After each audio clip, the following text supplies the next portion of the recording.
متعلق بات چل رہی ہے، رحم دلی کی ایک شاخ یہ بھی ہے کہ آپ نے کسی بندے کے ساتھ اچھا معاملہ کیا لیکن اس نے آپ کو چوٹ پہنچائی. مان لیجیے آپ کو دھوکہ ہی دے دیا اس نے، مان لیجیے آپ کے وہ کسی کام میں نہیں آیا اور بلکہ وہ آپ کو الٹا سیدھا کہہ رہا ہے، آپ پر الزامات لگا رہا ہے، آپ کو بہتان لگا رہا ہے، آپ کو گالیاں بک رہا ہے، اور پھر ایک وقت آیا کہ آپ کو طاقت آ گئی، اس سے آپ بدلہ لے سکتے ہیں. آپ کے پاس زبان میں طاقت آ گئی، سیاسی پولیٹیکل طاقت آ گئی، یا پیسوں سے آپ مضبوط ہو گئے اور آپ کے پاس ہے کہ میں اب اس کو، جو اس نے پچھلے سال میرے بارے میں کہا تھا، میں اس کو سرے عام ذلیل کروں گا. اتنی طاقت ہے آپ کے پاس. میرے نبی نے فرمایا طاقت آنے کے بعد اگر کوئی بندہ یا بندی اپنے مد مقابل کو اگر معاف کر دے تو اللہ تبارک و تعالیٰ کے یہاں پر اس کا کیا مقام ہوتا ہے. دیکھیے حدیث سنیے، آپ حدیث سنیے. انتقام کی طاقت کے بعد انتقام نہ لینا کتنی بڑی فضیلت ہے. حضرت ابو ہریرہ رضی اللہ عنہ فرماتے ہیں ان رجلا شتم ابا بکر. حضرت ابو ہریرہ فرماتے ہیں کہ ایک مجلس تھی، حضرت ابو بکر بھی بیٹھے ہوئے تھے رضی اللہ تعالیٰ عنہ، آقا مدنی محمد رسول اللہ صلی اللہ علیہ وسلم بھی تشریف فرما تھے. ایک شخص آیا اور آ کر کے وہ فوراً حضرت ابو بکر رضی اللہ تعالیٰ عنہ کو گالیاں بکنے لگا.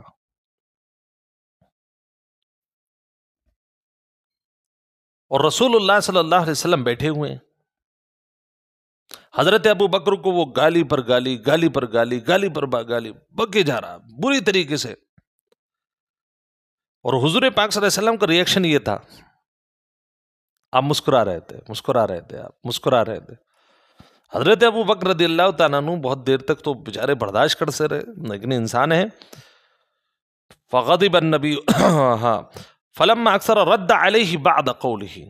جب زیادہ ہو گیا تو انہوں نے دو چار باتوں کا جواب بھی دیا کہ بھائی آپ گالی کیوں بک رہے ہیں، فلانا یہ وہ بھی تھوڑے سے گرم ہو گئے. حضرت ابو بکر رضی اللہ تعالیٰ عنہ بھی گرم ہو گئے، اور حق ہے، اگر کوئی آپ کو برا بھلا کہہ رہا ہے اور آپ سے برداشت نہیں ہو رہی، آپ جواب دے سکتے ہیں.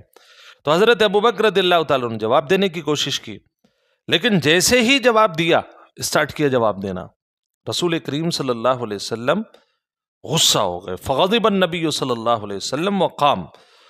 اور آپ اٹھ کر کے چل دیے وہاں سے، مجلس سے آپ وہاں سے چل دیے. فلحقہ ابو بکر. حضرت ابو بکر رضی اللہ تعالیٰ عنہ بہت گھبرائے اور تعجب ہوا، انہوں فوراً نبی پاک صلی اللہ علیہ وسلم آگے اور حضرت ابو بکر رضی اللہ تعالیٰ عنہ پیچھے پیچھے. وقال یا رسول اللہ کانا یشتمنی وانت جالس. اللہ کے نبی صلی اللہ علیہ وسلم یہ شخص مجھے گالی دے رہا تھا اور آپ تشریف فرما تھے، بلکہ اوپر جیسے گزرا کہ آپ مسکرا بھی رہے تھے، تو یہ مجھے گالی بک رہا تھا، آپ بیٹھے ہوئے تھے. فلما رددت علیہ بعد قولہ غضبت. جیسے ہی میں نے دو چار باتوں کا جواب دیا تو اے اللہ کے نبی آپ غصہ ہو گئے. یہ ماجرا سمجھ میں نہیں، وہ گالی بک رہا ہے تو آپ بیٹھے ہوئے ہیں، آپ اٹھ کر کے نہیں گئے، لیکن جیسے ہی میں نے جواب دینے کی کوشش کی آپ غصہ بھی ہو گئے اور اٹھ کر کے بھی چل دیے. اس کے پیچھے لاجک کیا ہے اور کیوں آپ ناراض ہو گئے؟ اللہ کے نبی آپ کو میں ناراض کرنا نہیں چاہتا. قال کان معک ملک یرد علیہ. میرے نبی نے وجہ بتائی غصہ ہونے کی، فرمایا کہ ابو بکر جب تک وہ تمہیں گالی بک رہا تھا اور تم سن رہے تھے، ایک فرشتہ آپ کے پاس کھڑا ہوا تھا جو آپ کی طرف سے اس کو جواب دے رہا تھا. اللہ اکبر. جو آپ کی طرف سے اس کو جواب دے رہا، جیسے ہی آپ نے خود جواب دینے کی کوشش کی تو فرشتہ تو وہاں سے چلا گیا. وقع الشیطان. اور شیطان نے وہ جگہ لے لی. اور شیطان اس امید میں تھا کہ اب یہ آگ کو اور بھڑکایا جائے اور یہ گرم ہوں اور ابو بکر اور الٹی سیدھی باتیں کریں. ثم قال یا ابا بکر. پھر اس کے بعد حضرت ابو بکر رضی اللہ عنہ سمجھ گئے، پھر آپ نے ارشاد فرمایا اے ابو بکر ثلاث کلہن حق ما من عبد ظلم. فرمایا کہ تین باتیں بہت سچی ہیں اور حق ہیں، اس کو بہت غور سے سننا. نمبر ایک، جب کسی بندے پر ظلم کیا جائے اور پھر وہ اس سے درگزر کر دے اللہ کے لیے، پھر وہ اس سے اللہ کے لیے درگزر کر دے. اس پر ظلم کیا جا رہا ہے، ایک تو ایک ظلم کا بدلہ آپ اپنا بدلہ لے سکتے ہیں، شریعت میں اس کی گنجائش ہے، لیکن اس نے اللہ کے لیے معاف کر دیا کہ ٹھیک ہے تم نے مجھے گالیاں بکیں، جیسے کہ آج کل لوگ علماء کو گالی بکتے ہیں، ادارے چلانے والوں کو گالیاں بکتے ہیں، بعض تو اپنے ہی گالیاں بکنا شروع ہو جاتے ہیں، برا بھلا کہتے ہیں، ائمہ، علماء، حفاظ، الٹا سیدھا پتہ نہیں کیا کیا بکتے رہتے ہیں۔ اور آپ دیکھیے جب بھی ان سے پھر ملاقات ہوگی، امام صاحب سے وہ کبھی ملاقات کریں گے تو امام صاحب ہنس کے ہی بات کریں گے، عالم صاحب ہنس کے ہی بات کریں گے۔ تو فرمایا کہ اگر اللہ کے لیے ظلم کو برداشت کر لیا اور جواب نہیں دیا، اعز اللہ بہا نصرہ، جتنا وہ سامنے والا آپ کو ذلیل کرنے کی کوشش کر رہا ہے، آپ کو گالی بک کر کے، آپ کو تکلیف دے کر کے، اللہ کی شان یہ ہے اللہ آپ کی نصرت فرمائے گا، اور اللہ پاک آپ کو عزت، آپ کی عزت میں 4 چاند لگا دے گا، آپ کی عزت میں۔ اعز اللہ بہا نصرہ، سمجھ رہے ہیں؟ اللہ کا یہ قانون ہے، اللہ کے لیے درگزر کیا ہے نا، انتقام نہیں لیا، تو اللہ تبارک و تعالیٰ اس کے بدلے میں اس کی بھرپور مدد فرمائیں گے، بھرپور مدد فرمائیں گے، بھرپور مدد فرمائیں گے۔ ہاں بھائی، گالی کا بدلے میں گالی دینا آسان ہے، لیکن گالی کو برداشت کر کے اللہ کے لیے معاف کر دینا بڑا مشکل کام ہے۔ پہلے میرے لیے بات کو، آپ کے لیے اگر کر لیں گے، میرے نبی کی گارنٹی ہے اللہ اپنی مدد، اپنی طرف سے مدد کے لیے فرشتے لگا دے گا۔ وما فتح رجل باب عطیت، اب دوسری بات سنیے، میرے نبی نے فرمایا 3 حق اور سچی باتوں میں سے دوسری بات یہ ہے کہ جو شخص عطیہ اور ہدیہ دینے کا دروازہ کھولتا ہے صلہ رحمی کو یا رشتہ داری کو جوڑنے کے لیے، عطیہ کا دروازہ، ہدیے کا دروازہ کھولتا ہے، الا زاد اللہ بہا کثرہ، تو اللہ تبارک و تعالی اس عمل کے ذریعے سے اس کے مال میں اضافہ فرماتے ہیں، اضافہ فرماتے ہیں۔ بھائی مال آپ کیوں خرچ کر رہے ہیں؟ ماموں پر، چچا پر، تایا پر، بھائی پر، بہنوں پر مال خرچ کر رہے ہیں، مال خرچ کر رہے ہیں، جو مانگتا ہے وہ دے دیتے ہیں، اور نہیں بھی مانگتا ہے تو ضرورت کے حساب سے وہ پہنچا دیتے ہیں ان تک۔ عید کا موقع ہے، پیکٹ بنایا اور جا کر کے خاص طور پر جو غریب رشتہ دار ہیں ان کو دے دیا، اور غریب نہیں بھی ہے اور تو ان کو پہنچا دیا۔ کیوں؟ اس لیے کہ رشتہ داری غربت سے اونچی چیز ہے، رشتہ داری کے اندر صلہ رحمی کے لیے سامنے والے کا غریب ہونا ضروری نہیں ہے، اس کا احترام کیجیے آپ۔ تو آپ نے اگر رشتہ دار ضرورت مند ہے، اس کے بعد آپ نے ہدیے تحائف پیک کر کے اس کو بھیج دیے۔ اور ایسے ہی کوئی پڑوسی ہے، ایسے ہی کوئی مثال کے طور پر آپ کے دور کا ہی رشتہ دار ہے، آپ نے اس کو عطیہ پہنچا دیا، تو آپ نے ہدیے کا سلسلہ، جب بھی آپ کی جیب میں ہاتھ جائے تو آپ ہدیے کے لیے آپ کا ہاتھ جائے، آپ نے عطر، آپ نے ٹوپی، آپ نے کوئی چیز، عورت ہیں، بیوہ جاتے ہیں، ابھی آئے گا اس کا تذکرہ بھی، مسکین لوگوں کا خاص خیال رکھا، بس آپ نے دینے کی عادت ڈالی۔ مراد آباد شہر کے بارے میں کئی لوگوں کے بارے میں یہ مشہور ہے، اور میں نام نہیں لیتا، لیکن میں نے ایسا سنا ہے، ماشاءاللہ اللہ نے مراد آباد کو بہت نوازا ہے۔ ایسے ہی میں تو 2-3 شہروں کو جانتا ہوں، شہر مراد آباد ہوا، اور دینے کے حوالے سے ممبئی میرا جانا ہوتا ہے، میں نے وہاں پر بھی دیکھا۔ اور مراد آباد کا ایک خاص واقعہ آپ کو بتاتا ہوں، ایک صاحب کی تو یہ عادت تھی، فرم کے فیکٹری کے مالک تھے وہ، کہ وہ غریب رکشے والوں کو تلاش کرتے تھے اور ان سے ایسی کیجولی باتیں کرتے ہوئے جاتے تھے، باتیں کرتے کرتے ان کے گھر کے حالات کا وہ پتہ لگا لیتے تھے، تو وہ جو 10 روپے اس کو دینے ہوتے تھے تو 1000، 10,000، 5,000 روپے اس کی جیب میں رکھ کر کے وہ چلے جاتے، یعنی ان کا عمل تھا کہ صبح کو فیکٹری کو جائیں گے، صدقہ کرتے ہوئے جائیں گے، تو وہ ایسے لوگوں کو پکڑتے تھے جب انہیں محسوس ہوتا، روزانہ کا عمل تھا۔ اور میں نے ممبئی میں بھی ایسے دیکھا کہ لوگ نماز پڑھنے کے لیے آتے ہیں، جیبوں میں پیسے لے کر کے آ رہے ہیں، کئی کو خاص طور پہ میں جانتا ہوں تو مسجد کے جو خادم حضرات ہوتے ہیں، یا پھر ویسے بھی لوگ لائن لگا کر کے کھڑے ہوئے تھے، ہر نماز میں آ رہے ہیں اور بانٹ رہے ہیں، ہر نماز میں آ رہے ہیں اور بانٹ رہے ہیں۔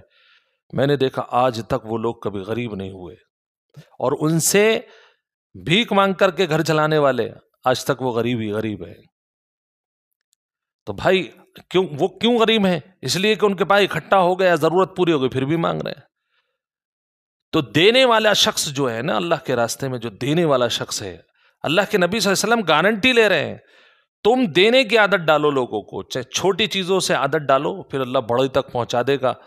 برکتیں اور سکون والی زندگی دے گا۔ شہر میں بہت سارے لوگوں کو نہیں تو لیکن تھوڑے بہت لوگوں کو ایسے جانتا ہوں جن کے رشتہ دار، انہیں پتہ ہے کہ ہمارے رشتہ دار ہمیں دھوکہ دے رہے ہیں، وہ جو بھی مانگنے آتا ہے، شادی ہو رہی ہے تب وہ ہاتھ ان کا کھلا ہوا ہے، اور کوئی ویسے ہی ضرورت کے لیے، فیسوں کے لیے کیسے بھی آ گیا، ان کے چہرے پر میں نے کبھی شکن ہی نہیں دیکھی۔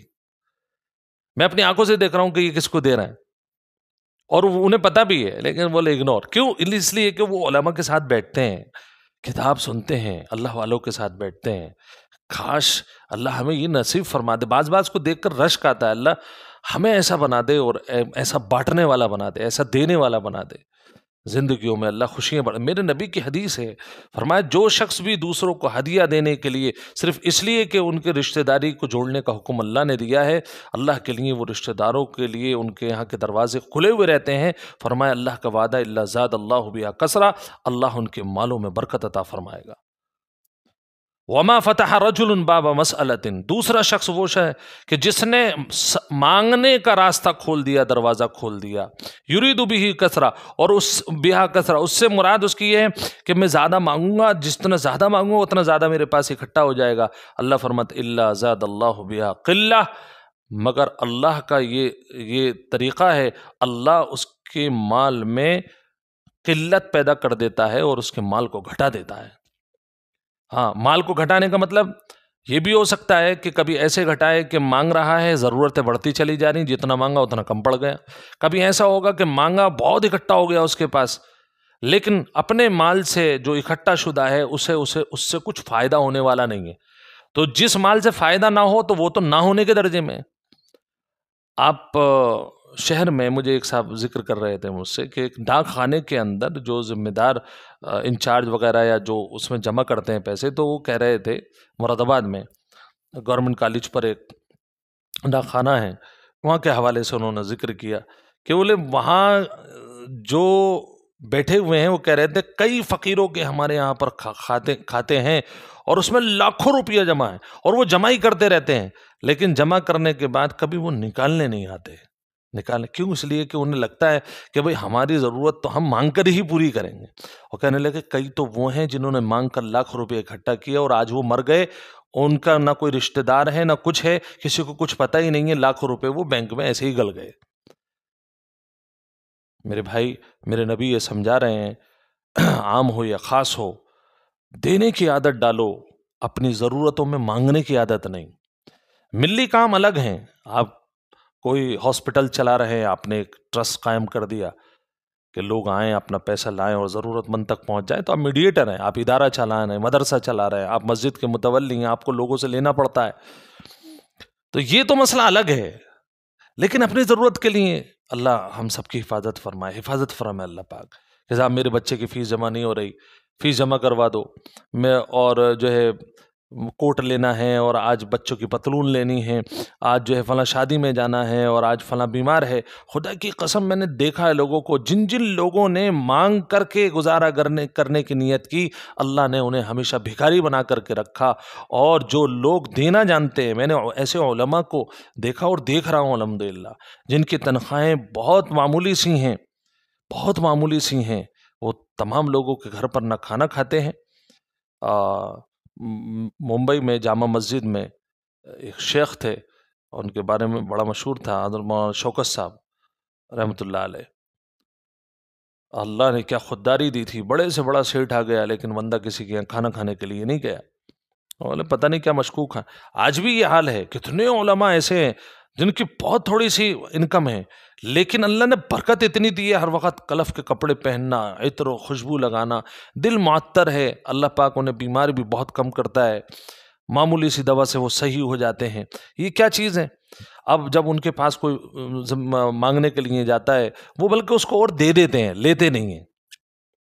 حضرت مولانا عبد الجبار صاحب، شیخ عبد الجبار صاحب رحمۃ اللہ علیہ، ان کے بارے میں بڑا مشہور ہے، میرے والد صاحب بھی بتانا کہ ان سے لوگ مانگنے کے لیے آتے تھے، اور وہ حضرت مصلح اٹھاتے اور اس کے مصلح کے نیچے سے پیسے ایسے نکالے اور اس کو دے دیے۔ کوئی ادھار مانگنے آ رہا ہے، کوئی ویسے ہی مانگنے کے لیے آ رہا ہے، وہ اتنا پیسہ کہاں سے آ رہا ہے؟ مصلح کام چلا رہا ہے، کسی کے سامنے ہاتھ نہیں پھیلانا۔ میرے بھائیو، اللہ مجھے اور آپ کو اور اس بہترین خودداری کے زیور سے ہم سب کو آراستہ فرمائے۔ یہ روشنی نام سے، السلام علیکم۔ وعلیکم السلام ورحمۃ اللہ وبرکاتہ۔ آپ تمام لوگ خیریت ہیں؟ بہت شکریہ آپ کا جڑنے کے لیے۔ اچھا، یہ تینوں چیزیں فرمائی، تینوں چیزیں حق ہیں، اور یہ حضرت ابوبکر رضی اللہ تعالیٰ عنہ کو نصیحت فرمائی۔ نمبر 1، تم پر ظلم ہو اور تم اللہ کے لیے اس ظلم کو معاف کر دو۔ نمبر 2، عطیہ دینے کی، ہدیہ دینے کی، گفٹ دینے کی عادت ڈالو تو اللہ تمہارے مال میں اضافہ کرے گا۔ نمبر 3، لوگوں سے اپنی ضرورتوں کا تذکرہ مت کرو، کیونکہ اگر مانگ کر کے ضرورتیں پوری کرو گے تو اللہ تبارک و تعالیٰ تمہارے مال میں بے برکتی ڈال دے گا اور تمہیں ایسے ہی قلت اور کمی کا شکار رہنا پڑے گا۔ اچھا آگے، 29 منٹ آگئے ہیں۔ ایک حدیث، عن ابی ہریرہ رضی اللہ تعالیٰ عنہ قال قال رسول اللہ صلی اللہ علیہ وسلم قال موسیٰ بن عمران علیہ السلام یا ربی من اعز عبادک عندک قال من اذا قدر غفر۔ دیکھیے کسی کو معاف کرنا کتنا عظیم کام ہے۔ حضرت ابو ہریرہ رضی اللہ عنہ فرماتے ہیں کہ حضرت موسیٰ بن عمران علیہ السلام نے اللہ کی جانب سے عرض کیا، اے پروردگار، یعنی اللہ سے درخواست کی، اللہ آپ کے نزدیک سب سے باعزت شخص بندہ کون ہے؟ کون آپ کو سب سے زیادہ پیارا لگتا ہے بندوں میں؟ اللہ نے جواب دیا، قال من اذا قدر غفر، مجھے وہ بندہ بہت پسند ہے کہ جو اپنے اوپر ظلم کرنے والے پر قدرت پا جائے، جس نے اسے اریٹیٹ کیا تھا، جس نے اسے پریشان کیا تھا، جس نے اس کے مذاق اڑائے تھے برے حالات میں، اس پر وہ پھر قدرت پا جائے اور وہ اس سے انتقام لینے کی اس کے اندر صلاحیت آ جائے، اس کے حالات اچھے ہو جائیں، اور پھر وہ اس کو معاف کر دے کہ نہیں جی میرے برے حالات تھے، تم نے مجھے برا کہا، تم جانو رب جانے، لیکن میرے اللہ نے انتقام کو منع کیا ہے، اس لیے میں آپ سے انتقام نہیں لیتا۔ جیسے میرے نبی صلی اللہ علیہ وسلم نے فتح مکہ کے موقع پر فرمایا تھا، لا تثریب علیکم اليوم وانتم الطلقاء۔ لوگ یہ سمجھ رہے تھے کہ ہم نے تو ان کو جان سے مارنے تک کی اور یہاں تک کہ ہجرت تک کی انہیں صعوبتیں پہنچائی ہیں، تکلیفیں دی ہیں، آج یہ ہم پر قادر ہو گئے، آج تو یہ ہمارے گلے اتار دیں گے۔ میرے نبی نے کیا فرمایا؟ فرمایا نہیں، تم سب آزاد ہو اور میں تمہارے اوپر کچھ بھی تم سے بدلہ لینے والا نہیں ہوں، تم میرے بھائی ہو، اس لیے بالکل بھی پریشان مت ہو۔ یہ ایک ایسے اخلاق میرے نبی نے پیش کیے کہ جس کی بنیاد پر پورا مکہ تقریباً پورا مکہ مسلمان ہو گیا، مسلمان ہو گیا۔ تو میرے بھائی، اور اللہ کے نبی صلی اللہ علیہ وسلم کیا فرمانا ہے کہ اگر آپ قادر ہو جائیں، یعنی اللہ نے یہ فرمایا مجھے پسندیدہ بندہ اور بندی وہ لگتی ہے جو قدرت پر معاف کر دے۔ جیسے گھر میں عورتوں میں جھگڑا ہو گیا، آپ کے اوپر کسی نے، دورانی جٹھانی نند نے کوئی الزام لگایا اور ابھی آپ کے حالات اچھے نہیں ہیں، اور پھر ایک وقت وہ آتا ہے کہ آپ کو اللہ نے صلاحیت دے دی، آپ کے بچے جوان ہو گئے، یا یہ ہے کہ آپ اپنی بات میں مضبوط ہو گئیں، اور اس کے بعد جس نے آپ کو ٹارچر کیا تھا آپ اس سے بالکل بدلہ لے سکتی ہیں، چاہے وہ آپ کی ساس ہو، آپ کی نند ہو، آپ کی بہو ہو، آپ کی بہن ہو، کوئی بھی ہو، آپ کو قدرت آ گئی اور وہ بھی سمجھ رہی ہے کہ یہ اب مجھے چھوڑے گی نہیں، اس وقت آپ کا یہ کہہ دینا نہیں جی میں آپ کی طرح نہیں ہوں، میں آپ بدلہ نہیں لوں گی، کیونکہ میرے اللہ نے بدلہ لینے سے منع فرمایا ہے۔ اللہ فرماتا ہے کہ تم لوگوں کی نظر میں چاہے کیسی بھی ہو، لیکن اگر تم نے قدرت کے باوجود سامنے والے سے انتقام نہیں لیا، تمہارا مرتبہ میرے نزدیک اور لوگوں سے کہیں زیادہ اعلیٰ ترین ہو جائے گا۔ آگے بھی حدیث آنے والی ہیں، بہرحال ٹائم کافی ہو گیا، 33 منٹ آگے ہیں۔ آپ لوگوں کا بہت شکریہ جتنے بھی لوگ جڑنے والے ہیں۔ میں انشاءاللہ العزیز کوشش یہ کر رہا ہوں کہ 9 بجے آپ کے درمیان میں حاضر ہو جاؤں، تو آپ تمام حضرات کا بہت شکریہ، اللہ پاک جزائے خیر دے جو لوگ جڑے ہوئے ہیں، اور آپ یہ لنک بھی دوسروں کو شیئر کر دیا کریں تاکہ لوگوں تک خیر کی بات پہنچ جائے۔ اللہ آپ کو خوش رکھے، آباد رکھے، فتنوں سے محفوظ رکھے۔ جزاک اللہ خیر۔ السلام علیکم ورحمۃ اللہ وبرکاتہ۔